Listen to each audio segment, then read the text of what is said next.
नमस्कार दोस्तों, स्वागत है आप सभी का हमारे Khurana competition point YouTube channel में। और दोस्तों, आज हम आपको लेकर आए हैं डीएलएड फर्स्ट ईयर के जो मॉडल पेपर हैं उनमें जो हमारा पहला पेपर है बच्चे और बचपन, हमारा पहला पेपर होता है और उस पेपर का हम मॉडल पेपर पहला लेकर के आ रहे हैं। तो पहला मॉडल पेपर है दोस्तों। अब देखिए, अब हम बात करते हैं कि ये जो क्वेश्चंस हमने वीडियो में डाले हैं वो लगातार 6 वर्षों से रिपीट होते आ रहे हैं। और ये जो आकलन किया गया है वो राजहंस वन वीक सीरीज़ का लगभग आकलन है। तो आप लोग इन क्वेश्चंस को अच्छी तरीके से पढ़ें, ढंग से पढ़ें, तो आपको 70% मार्किंग की लगभग सफलता हासिल हो सकती है। तो चलिए दोस्तों, अब देख लेते हैं, हम इन प्रश्नों के बारे में बात करते हैं। यहाँ पर आपको एक मॉडल पेपर दिखाया गया है और ये जो मॉडल पेपर है नवीन पाठ्यक्रम पर आधारित है। तो जो 2020 की पाठ्यक्रम शैली बनाई गई थी उसके आधार पर आपको ये पेपर बनाया गया है। तो गाइस, बात करते हैं अब हम। तो ये जो मॉडल पेपर है दोस्तों 70 नंबर का होगा, ये आपको ध्यान रखना है। यह मॉडल पेपर भी जो आपका है 70 नंबर का है, यानी बच्चे और बचपन जो प्रश्न पत्र है वो आपका 70 नंबर का होगा। अब उसमें से आपको लाने कितने अंक हैं? 40% अंक लाने, यानी कि आपको कंपलसरी 28 नंबर तो चाहिए ही। इससे कम अगर नंबर है तो आप पास नहीं हो सकते, आप फेल हो जाओगे। और इसकी समय सीमा का भी ध्यान रखना है दोस्तों, ये 3 घंटे का होता है। तो आप लोग ज़रा इन क्वेश्चनों को गौर से पढ़ेंगे। और बच्चे और बचपन जो हमारा पेपर है पहला है बीएसटीसी फर्स्ट ईयर में, तो इसके भी हम आपको 5 मॉडल पेपर प्रदान करेंगे। तो हमारी डिस्क्रिप्शन में आपको टेलीग्राम की और व्हाट्सएप की लिंक मिल जाएगी, आप वहां से इनकी पीडीएफ भी डाउनलोड कर सकते हैं। ठीक है दोस्तों। तो चलिए दोस्तों, अब हम बात करते हैं। यहाँ पर परीक्षा के लिए विद्यार्थियों को कुछ क्वेश्चंस या निर्देश दिए जाते हैं, कुछ डायरेक्शंस दिए जाते हैं। उन डायरेक्शंस को फॉलो करना है कि आपको जो सभी प्रश्न हैं वो अनिवार्य हैं, आप सभी प्रश्नों को कर सकते हैं और उनके अंक भी सामने प्रदान किए गए हैं। दूसरा निर्देश है कि प्रश्न संख्या 1 से लेकर 4 तक हमारी बहुविकल्पीय हैं, जिनमें से सही उत्तर का चयन कर अपनी उत्तर पुस्तिका में उत्तर लिखें। तीसरा निर्देश है कि प्रत्येक प्रश्न का उत्तर दी गई उत्तर पुस्तिका में ही आपको लिखना है। ये नहीं कि आप पेपर में ही एबेसैदे लगा दें, ऐसा कुछ नहीं। आपको टेबल बनानी है अपनी कॉपी में और तब आपको क्रमाक्षर लिख करके उसके सामने ऑप्शंस भरने हैं। अब बात करते हैं चौथे निर्देश की कि जिन प्रश्नों के एक से अधिक भाग हैं उन सभी भागों का हल एक साथ में ही लिखें, एक ही स्थान पर लिखें, ताकि जो परीक्षक है जो कॉपी जांच करेगा उसके लिए इधर उधर नहीं ढूंढना पड़े। तो ये आपको विशेषकर ध्यान रखना है। ऐसा निबंधात्मक प्रश्नों में ज़्यादातर मिलता है, वहाँ पर ऑप्शन वाले क्वेश्चंस आते हैं, ये आपको ध्यान रखने, अथवा में भी आ सकता है या उनके पॉइंट बना करके आपको दिए जाएंगे। तो चलिए दोस्तों, अब हम बात करते हैं हमारे पहले क्वेश्चंस के बारे में। पहला क्वेश्चन है हमारा, जीन पियाजे संबंधित थे। तो ध्यान रखना दोस्तों, जीन पियाजे ने कौन सा सिद्धांत प्रतिपादित किया था, वो आपको ऑप्शन में भरना है। क्वेश्चन नंबर 2 की अगर हम बात करते हैं, यदि बाग में बैठे हुए बच्चे को सांप दिख जाता है तो मूल प्रवृत्ति कैसी होगी, ये आपको ध्यान रखना है। यदि बाग में बैठे हुए बच्चे को सांप दिख जाता है तो मूल प्रवृत्ति कैसी होगी।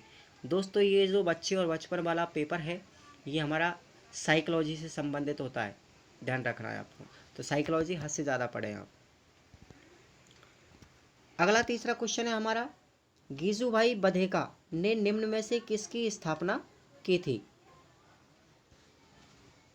गीजूभाई बधेका ने निम्न में से किसकी स्थापना की, तो ये आपको ऑप्शन में भरना है।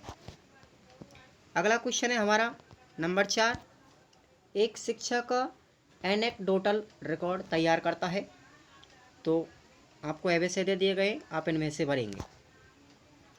अब बात करते हैं दोस्तों हमारे अति लघुत्रात्मक प्रश्नों की, यानी कि जिनकी जो शब्द सीमा है 20 से 30 शब्दों में आपको इनका उत्तर देना है और प्रत्येक प्रश्न 5 से लेकर के और हमारा 9 तक है वो 2-2 अंक के होंगे, ये ध्यान रखना है। तो 5वें क्वेश्चन की अब हम बात करते हैं।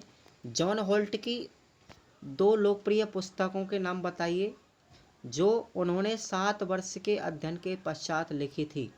वो कौन कौन सी पुस्तकें थी, उनके आपको नाम लिखने हैं दोस्तों। अब बात करते हैं हम 6वें क्वेश्चन की। प्रसिद्ध शिक्षाविद A.S. नील के अनुसार शिक्षा का लक्ष्य क्या है। अगला क्वेश्चन है हमारा 7वां। हंसियाकार कोशिका रक्तहीनता रोग को परिभाषित कीजिए। अगला 8वां क्वेश्चन है हमारा, किसी भी मुसीबत में फंसे बच्चे की जानकारी आप किस नंबर पर निःशुल्क कॉल कर दे सकते हैं, ये आपको बताना है। तो दोस्तों इसकी आप जानकारी 1098 नंबर पर कॉल करके दे सकते हैं। अगला क्वेश्चन है हमारा 9वां। प्राकृतिक सामाजिकरण को परिभाषित कीजिए। तो ये 2-2 नंबर के क्वेश्चन है दोस्तों, ये आपके अति लघुत्रात्मक है, इनके आपको जवाब देने हैं। अब बात करते हैं हम दोस्तों लघुत्रात्मक प्रश्नों की बात करते हैं जिनकी शब्द सीमा लगभग 150 शब्दों की होती है। अब हम 10वें क्वेश्चन की बात करेंगे यहाँ पर और 10 से लेकर के हमारे 17 तक प्रत्येक प्रश्न 3-3 नंबर का होगा। तो 10वां क्वेश्चन है हमारा, औपचारिक व अनौपचारिक अवलोकन में अंतर लिखिए। तो दोस्तों आपको औपचारिक और अनौपचारिक अवलोकन में अंतर लिखना है। क्वेश्चन नंबर 11 की अगर हम बात करें तो पूर्व बाल्यावस्था जो 2 वर्ष से लेकर 6 वर्ष के बीच में होती है उसकी कोई 6 विशेषताएं लिखिए। यानी पूर्व बाल्यावस्था की कोई 6 विशेषताएं आपको लिखनी है। अगला क्वेश्चन है 12वां। बालक के विकास को परिपक्वता कैसे प्रभावित करती है, स्पष्ट करो। 13वां क्वेश्चन है, बाल प्रताड़ना एवं पारिवारिक मनमुटाव का बच्चों पर क्या प्रभाव पड़ता है।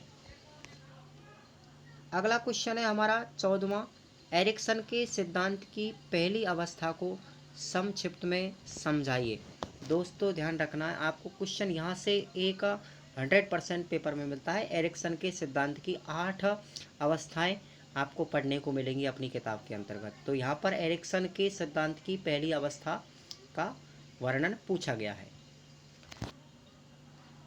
अगला क्वेश्चन है हमारा 15वां। विकास की विभिन्न अवस्थाओं में सहसंबंध होता है, इस सिद्धांत को स्पष्ट कीजिए।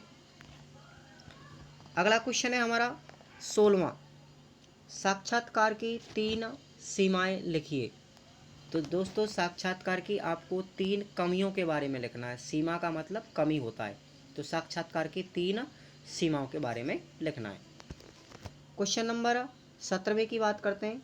शिक्षक डायरी का विद्यार्थियों के परिप्रेक्ष्य में क्या महत्व है। तो दोस्तों ये हुए हमारे लघुत्रात्मक प्रश्न। अब हम बात करते हैं निबंधात्मक प्रश्नों की।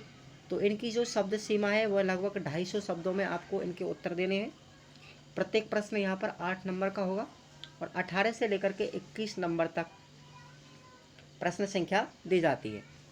तो दोस्तों 18वां क्वेश्चन है हमारा जिसका ए भाग है, निःशुल्क और अनिवार्य बाल शिक्षा का अधिकार अधिनियम 2009 के अंतर्गत बच्चों को कौन से अधिकार प्रदान किए गए हैं, लिखो।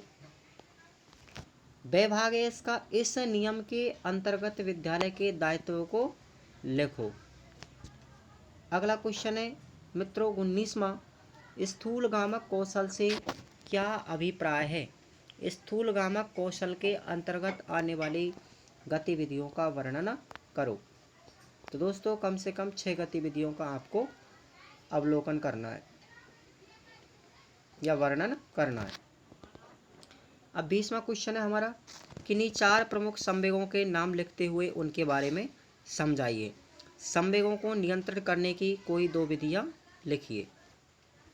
अगला क्वेश्चन है हमारा, जो पेपर का अंतिम क्वेश्चन है 21, बच्चों की अस्मिता को प्रभावित करने वाले 4 कारकों के नाम लिखो और उनका विस्तार से वर्णन करो। तो दोस्तों, ये हमारा पहला मॉडल पेपर था और अब हम आपको लेकर आ रहे हैं मॉडल पेपर नंबर 2। बात करते हैं अगली वीडियो के अंतर्गत। अगर दोस्तों हमारा वीडियो आपको पसंद आया हो तो हमारे चैनल को ज़रूर सब्सक्राइब करें और वीडियो को लाइक करें और अपने दोस्तों में भी शेयर करें। तो दोस्तों चलिए, आज के लिए इतना ही काफ़ी है। वीडियो देखने के लिए आपका बहुत बहुत बार बार धन्यवाद। जय भीम, नमो बुद्धाय।